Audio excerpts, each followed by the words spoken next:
Welcome back to the Pig Trail Show. Time now to talk some basketball with our insider, Kevin McPherson. Kevin joining us from the phone this week. And Kevin, good to have you as always. Let's start with this Georgia win, a 30-point win over the Bulldogs for Arkansas on Saturday. Desperately a game that they needed to win to break that losing streak. You know, they needed to win that game. And honestly, if you look at what Arkansas has been able to accomplish since losing Justin Smith, obviously, the game at home against Missouri didn't go Arkansas's way. It was an off night for Arkansas. I thought they played really well against Tennessee, aside from turning the ball over. Had a chance to win that game. So you had back-to-back games against ranked teams and just came up short. Now, Arkansas could have easily split those two games, and that's without Justin Smith. So I think Arkansas, doing what they did against Georgia, says a lot about the depth and talent on this team to be able to overcome an injury like that, right? Because you just beat an SEC team by 30 points. And it was a combination of factors. It was the youth factor. It was the senior grad transfer factor. And there's been some personnel tweaks and some role tweaks and some rotation tweaks. But you have those types of decisions at your disposal when you have depth and talent. I really thought when you look at Arkansas's freshmen, and that's the headliner to me when we really talk about what happened yesterday. I mean, you had Moses Moody, a career-high 25 points. You had Devo Davis making his second start as a Razorback, comes up with a career-high 20 points, 7 rebounds, 6 assists, a couple of steals. And then you had Jalen Williams, who started against Tennessee and played pretty well in that game, got into some foul trouble, had some turnover problems. But guess what? He comes off the bench against Georgia, team-high 9 rebounds, but it was the hustle plays, diving to the floor to tie up loose balls, taking charges. Just a really good floor game for the young freshmen. So if you look at the freshmen, and then we can go from there and look at what guys, like Jalen Tate with a double-double, 15 points and 10 assists. You had Vance Jackson Jr. with his back-to-back solid performance. He gets his second start of the season and shoots the ball well, has 15 points, a couple of rebounds, a couple of assists. So, if you look around, J.D. Notae coming off the bench, 12 points.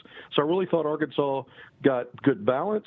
They got big performances from young and old, and they blew out an SEC team by 30 points. That's not easy to do. I don't care what the circumstances. Hey, the freshmen were impressive, and as you mentioned, Devo Davis, Moses Moody, Jalen Williams all played. The lone freshman that did not was K.K. Robinson, and fair enough, he was watching from the sidelines with a boot on his foot. Yeah, and, he really had a good first half. He played about 5 minutes in that first half against Tennessee, and his plus-minus was +3 in a close game.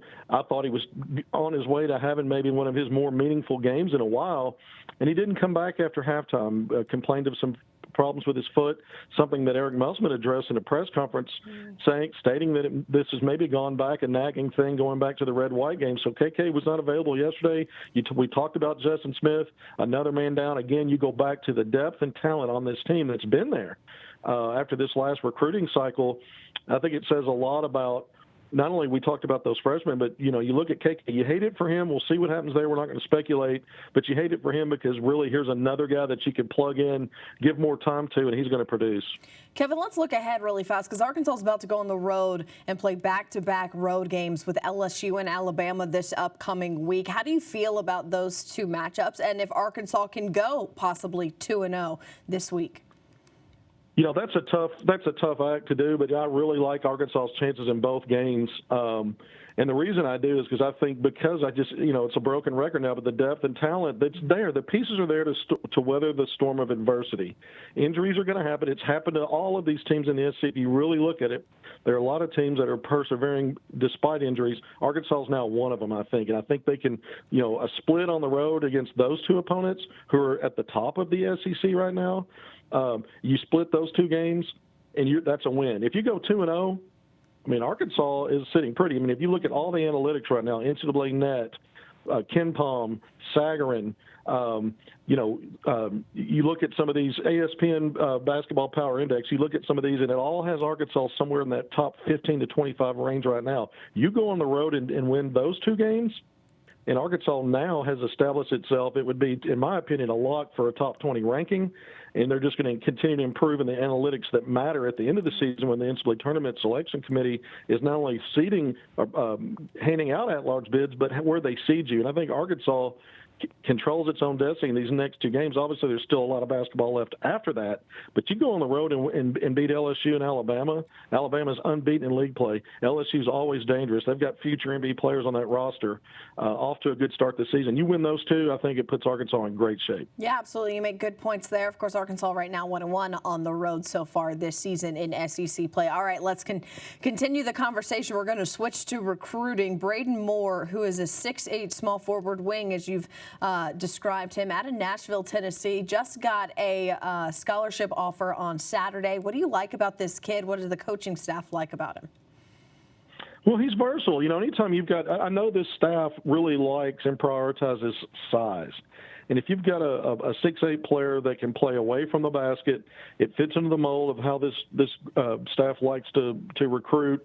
And the other thing is, you know, he's a little bit off the radar in terms of all these national stars and top 100s, but he's got it. But you look at the offer list, programs like Arizona State, Memphis, programs from the ACC and the Big Ten. I mean, he's Rutgers. He's got several nice high major offers, Arkansas being the latest. And, you know, again, he's in that footprint right now. He's originally from California.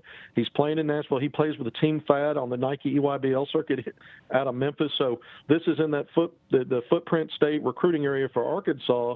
You know, he told me on Saturday that he was excited to get the offer. He's been talking mostly with assistant coach Clay Moser. Moser was one who extended the offer Saturday morning.